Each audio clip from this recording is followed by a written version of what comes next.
Thank you. Good job today. Can we say thank you to Scott and Ludwig, who've been putting on some amazing music all season long, and all of our choir members and the folks that have helped make it the music is such an integral part of what makes this season so special, and they've done nothing but add to that for me, and I know so many more. So thank you to all of them. And today we're going to be continuing and finishing on this series, Real Christmas, where we've been taking some of our favorite Christmas movies and looking at the Christmas story through that lens. And as I was reflecting on this week's, I wanted to beg a question for reflection for you. Have you ever received a gift that you didn't really want? Maybe you got one this week. A gift that you didn't really want. See, this is why I'm a list person and a gift card person. You can never go wrong if they've asked for it to get it for them. You can never go wrong in cash, right? It fits everybody. Yet, when we go off of our list and if we don't have the exact right, perfect thing, we might have just wasted our own time and then wasted their time because now they're going to go back to the store and take it, or do they have the receipt, or do they just get store credit, or like, what's the deal with all that, right? We all know what it's like to get a gift that we haven't wanted. And when I think about the story that we remember today as we celebrate Epiphany, where we remember the Magi coming from the east and visiting Jesus and bringing these gifts, I've often felt like the gifts of frankincense, gold, and myrrh might not have been that practical for a poor shepherd's family in Nazareth, right? What did they even do with it? And there's a song that you probably are familiar with called "Do You Hear What I Hear?" And in the lyrics of this song, they kept this line in there just because it rhymes, because it makes no sense. But in this song, it says, a child, shivers in the cold." Do you know how the next line goes? "Let us bring him silver and gold," which does nothing to help the child who is cold. So why are silver and gold the opted for solution to the child who is cold? I'm not really sure. But if you're anything like me, you've thought about these gifts that we celebrate on this day, gifts of frankincense and of gold and of myrrh. And why frankincense and why gold and why myrrh? What's the significance of these other than they're extravagant and we know that they're valuable and they're bringing them as an offering? Well, there's a story to be told behind them and beyond them that we can find in our scriptures in Matthew chapter 2. And so let's see what it says together. We'll be in Matthew chapter 2, verses 1 through 12. After Jesus was born in Bethlehem in Judea during the time of King Herod, Magi from the east came to Jerusalem and asked, "Where's the one who has been born King of the Jews? We saw his star when it rose and have come to worship him." When King Herod heard this, he was disturbed, and all Jerusalem with him. When he had called together all the people's chief priests and teachers of the law, he asked them where the Messiah was to be born. "In Bethlehem in Judea," they replied, "for this is what the prophet has written. But you, Bethlehem, in the land of Judah, are by no means least among the rulers of Judah, for out of you will come a ruler who will shepherd my people Israel." Then Herod called the Magi secretly and found out from them the exact time the star had appeared. He sent them to Bethlehem and said, "Go and search carefully for the child. As soon as you find him, report to me, so that I too may go and worship him." After they had heard the king, they went on their way, and the star they had seen when it rose went ahead of them until it stopped over the place where the child was. When they saw the star, they were overjoyed. On coming to the house, they saw the child with his mother Mary, and they bowed down and worshiped him. Then they opened their treasures and presented him with gifts of gold, frankincense, and myrrh. And having been warned in a dream not to go back to Herod, they returned to their country by another route. And so what we're going to learn through this story today is that sometimes the best gifts from God come in unexpected packaging. That sometimes God actually gives us good gifts that seem like terrible gifts. But we have to wait for God's movement and God's action and God's story to play out to really discover the fruit of the gifts that God has given us, even when they don't often look like gifts, like gold, frankincense, and myrrh might not have looked like much to the child Jesus. And the child Jesus, of course, might not have looked like much to the world, and it was the best gift the world had ever received. And so when we think about our favorite Christmas movies and considering considering great gifts and unexpected packages, it's not a far leap for me to make a trip to A Christmas Carol, which I recognize we're celebrating films. I know that this was a book, or I think it's technically like a novella. And every adaptation of it, I don't know that there's a bad one in existence. They're all good. I can watch a bunch every year. It's the same story, but told differently, and I can watch it day in and day out, and I still love it each and every single year. And of course, it stars one of the most iconic characters in global literature history, Ebenezer Scrooge. And Ebenezer Scrooge goes through personal transformation that leads to redemption ultimately. But he does so through a really, really difficult way. It's really difficult packaging that Scrooge receives this transformation, because it's through a series of hauntings and meeting ghosts and coming face to face with some really difficult realities that Scrooge is able to experience this transformation. And just like Jesus received 3 gifts that revealed something about who he is, Scrooge encounters 3 spirits and 3 scenarios that reveal something about who he is. Of course, the nature of these being different, because the 3 gifts that Jesus receives are celebrating all that Jesus is, and the 3 gifts that Scrooge receives are calling into question all that Scrooge is and all that Scrooge has done. And so what I'm going to endeavor to do is to offer what I think is going to be 4 different clips from 4 of the best versions of A Christmas Carol as we go throughout our sermon today. And first, Scrooge gets a visit from the ghosts of Christmas past, where they head back to Scrooge's childhood and Scrooge's school. And he sees himself as a child again through the eyes of himself as a grown adult. Let's see.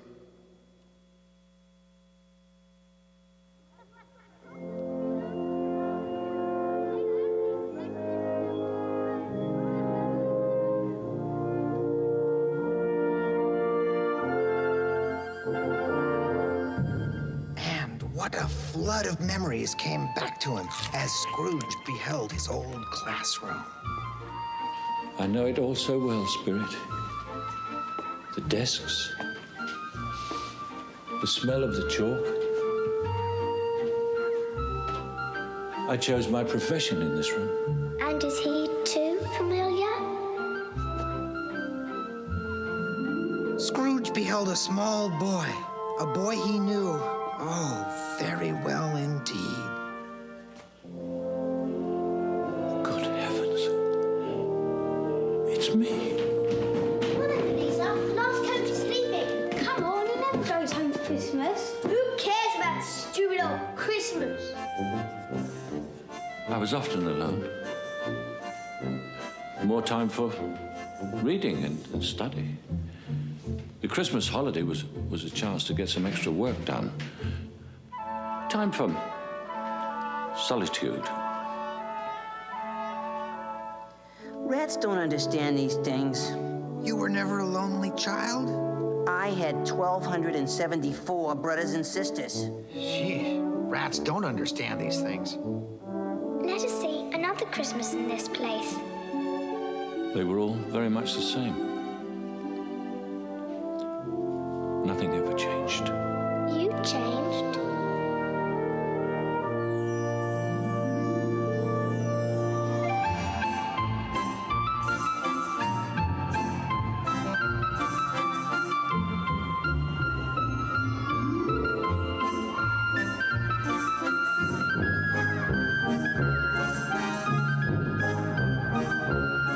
Performed their terrible dance, and in a moment, Scrooge had seen his entire childhood pass.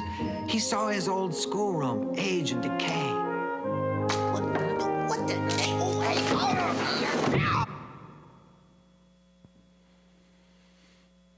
Scrooge said that nothing ever changed. It was all the same, and that's exactly what haunted him. That's exactly what he was terrified of seeing when he saw himself as a child, because when he saw himself as a child, he was reminded of the potential that existed within that child and the possibilities, and that he didn't become who that child was supposed to become. He wasn't living the life that he knew that he was supposed to be living. There had to have been something more than what he inevitably ended up chasing after, and he was haunted by this experience. He had, for as long as he can remember, placed his identity in something that he in this moment realized wasn't really all that meaningful. And now, if you know the story, you know that much of Scrooge's issues and angers and frugality and way of living doesn't come from his own control, like many of us. It's not all a decision about how we are, but it's outside factors of our environment and socialization or otherwise that make us the way that we are. And he sees this, but at the same time, he recognized that he does have control over the life that he lives today. And even though this moment was haunting for Scrooge, this experience allowed him a new way of viewing himself. Instead of viewing himself as someone who chases after the wrong things, he can view himself as someone who chases after something different entirely. And just like Scrooge sees a part of his identity when he views himself, has the gift of viewing himself as a child, again, these gifts that the Magi bring Jesus reveal something about the identity of Jesus to us. And so when we look at the gift of gold in Jesus reminds us that Jesus was king. The moment he was born, he was royalty, and he was reigning over this creation from the second that he was born. In fact, he had never stopped reigning, but he was reigning in a new way as king over a kingdom, but not the kingly nature that you and I come to expect, that the world comes to expect, but Jesus redefined what it meant to be king and redefined what it meant to reign and redefined what it meant to rule. Because his kingdom is not of this world, but a kingdom of peace and love and joy and hope. You see, Scrooge thought that he could rule and reign in his own world in his own way if he would just destroy enough relationships and isolate himself entirely, if he would pursue money above all else, if he would become important by the way that he worked, he could rule in his own kingdom of his own design, only to realize, where did that leave him? In his heart of hearts, he began to see and recognize that this kingdom that he had built for himself was depressing, and that he was lost, and he might have been ruling over something, but it wasn't something that really ultimately mattered. And when we look at the kingship of Jesus and how Jesus became in our own human image, we're reminded that each and every single one of us are made in the image of God. In the very beginning, we find this out when God creates humans and says, let's make mankind in God's image. You are made in God's image. And the beauty of Christmas is not just that Jesus came to usher in a new kingdom and to be king of a new kingdom, but that Jesus came to earth to be with you, to rule and reign over that kingdom with you, to be partners with us in ruling and reigning over this kingdom. This is what you are made for, and this is what you are designed for. This is the image that we have been made in. Our task is, and always will be, to steward all of creation alongside of King Jesus. And if we can see this and recognize this is who we are made to be, we won't have the same unfortunate circumstance as Scrooge and look back and think, my priorities are screwed up and I'm not where I'm meant to be. But we can see who we are meant to be, which is to be co-heirs and rulers of this kingdom of God alongside of the ultimate King Jesus. But this isn't enough for Scrooge. He's haunted by this, and yet you can notice that nothing really changes within him. He's bothered by it, but nothing more. And so the hauntings continue. And next he's visited by the ghost of Christmas Present, who shows him all sorts of things, and ultimately he shows him that the world today is affected by the way that he's living and the decisions that he's making. And it's not just about his own life that he thinks he's in control of, but the way he lives matters on a wider scope. And the other ghosts tend to show Scrooge things and more or less let him figure it out on his own. But the ghost of Christmas Present is forceful and wants to make sure he gets it through Scrooge's thick skull what he's trying to teach him. And so they go to the home of Bob Cratchit, who is Scrooge's assistant, who Scrooge, as you can imagine, is not particularly kind or gracious or generous toward. And he sees Bob Cratchit's family on Christmas Day. And the ghost of Christmas Present wants to make sure Scrooge knows what he's seeing. Let's check it out. Peter. Alice. And, Potato, Alice? A very small goose. It's all Bob Cratchit can afford. Me. Are we all served? Yes. Then let's begin. And a Merry Christmas to us all. A Merry Christmas to us all. And God bless us, everyone.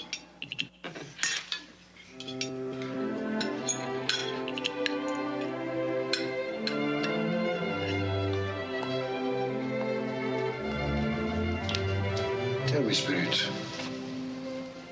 will he live? I see a vacant place at this table. I see a crutch without an owner, carefully preserved. If these shadows remain unaltered by the future, the child will die. No, say he will be spared. If these shadows remain unaltered by the future, none other of my species will find him here. But if he is to die, then let him die, and decrease the surplus population. You use my own words against me. So perhaps in the future you will hold your tongue until you have discovered what the surplus population is and where it is. It may well be that in the sight of heaven you are more worthless and less fit to live than millions like this poor man's child.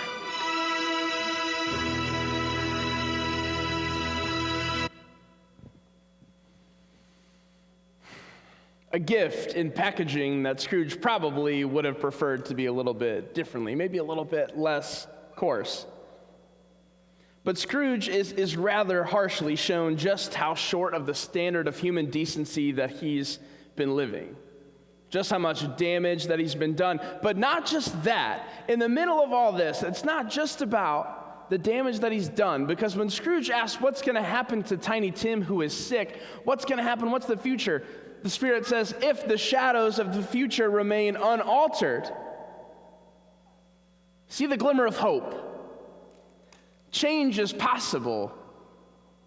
Change is there. And Scrooge begins to recognize that he has some control over this future. Not only does he see the damage that he's been done, but the possibility of good that can be done by living differently. He sees just how much good and difference can be made with his life.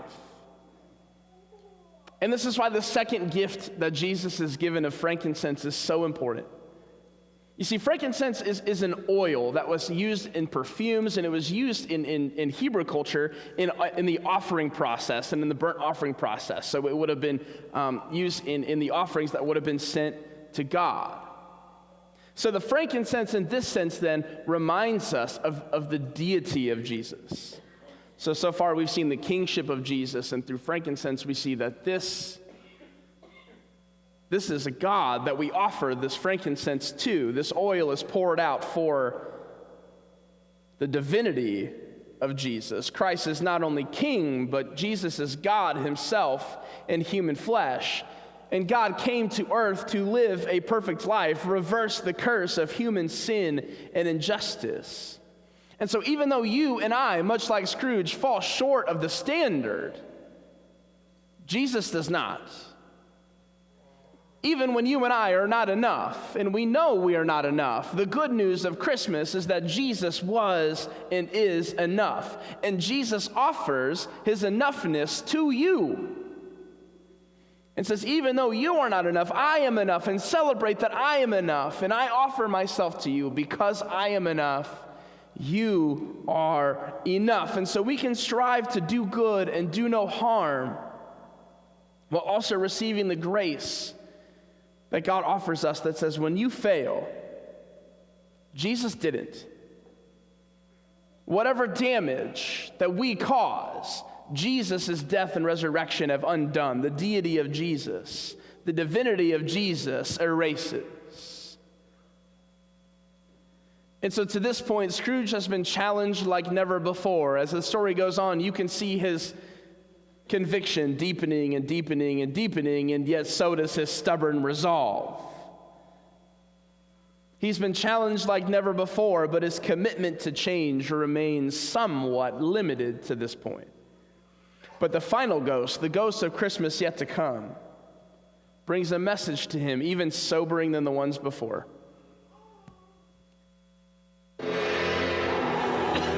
Are you the ghost of Christmas future?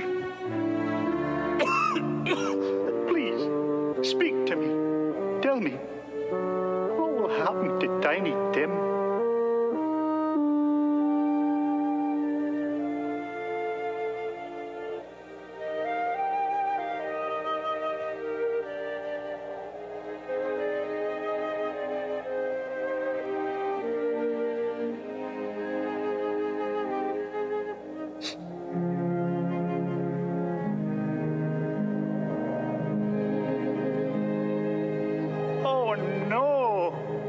Spirit, I didn't want this to happen. Tell me these events can yet be changed.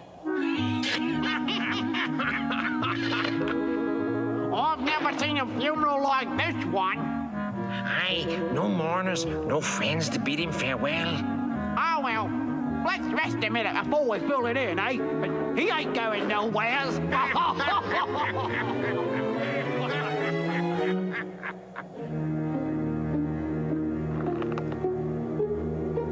Spirit, whose lonely grave is this? Why, yours, Ebenezer. The richest man in the cemetery. Please.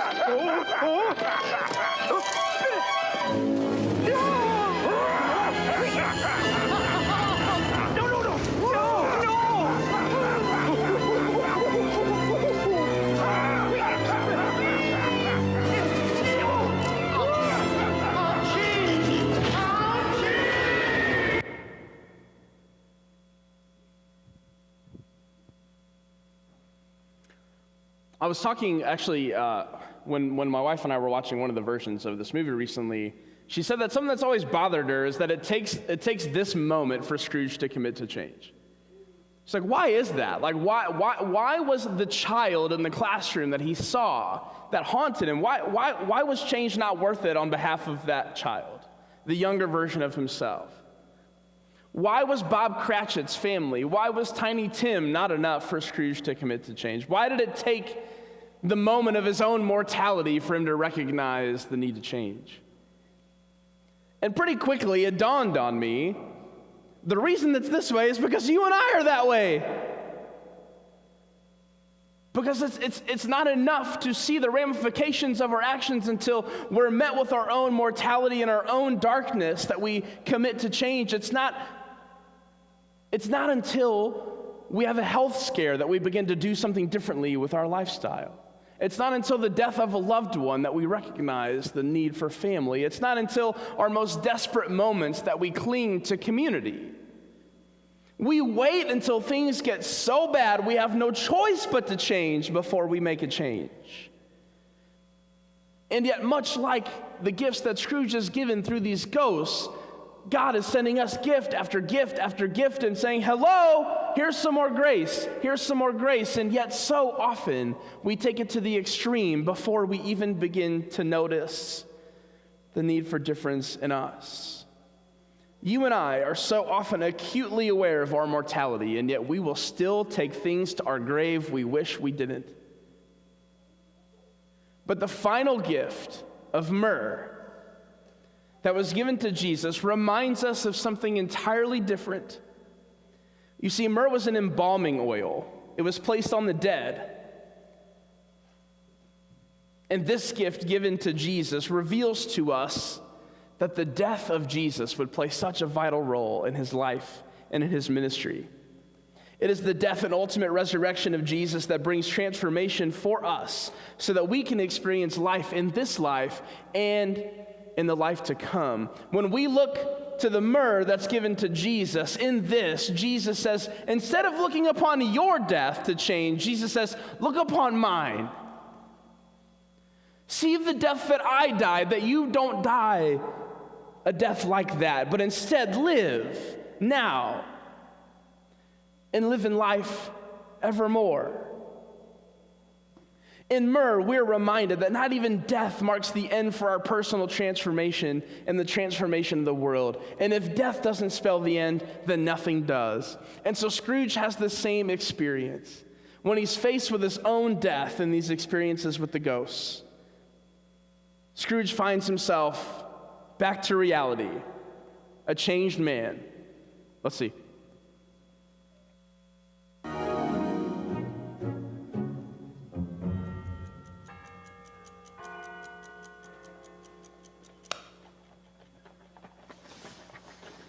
A full 16 minutes late. What do you mean by coming here at this time of day? I'm very sorry, sir. I am a bit behind on my time. You are indeed. Step in here. Well, it's only once a year, sir. It shall not be repeated. I was making rather merry yesterday. Now, I'll tell you what, Mr. Cratchit. I'm not going to stand for this sort of thing any longer. And therefore, I am about to raise your salary.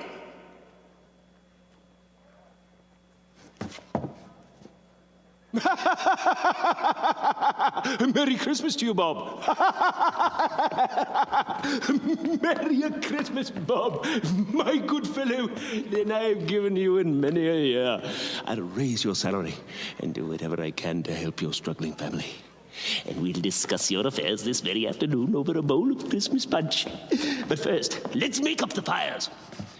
I want you to go out and buy another scuttle of coal before you dot another I, Bob Cratchit. Off with you, Bob. We've wassailing to do.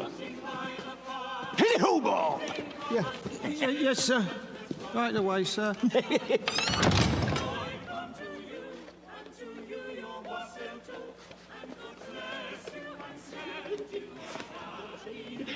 Happy New Year! Happy New Year! Happy New Year! And God send you a Happy New Year! And Scrooge was better than his word. He did all that he said he would, and more. And to our tiny Tim, who got well, Scrooge was like a second father. He became as good a friend, as good a master, and as good a man as the good old city ever knew. And it was always said of him that he knew how to keep Christmas well. And so, as Tiny Tim observed, God bless us, everyone.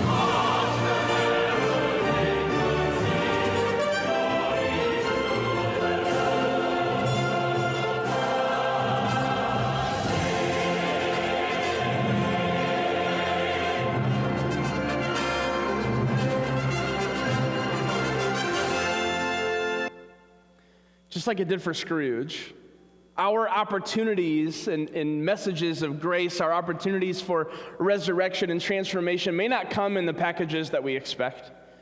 They may not come in the packages that we want.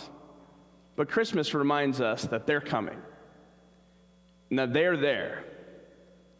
God places them in our lives all the time as an outpouring of His grace. The question is, will we listen? Knowing that God can bring redemption out of anything, even Scrooge, and even us. And these gifts at the birth of Jesus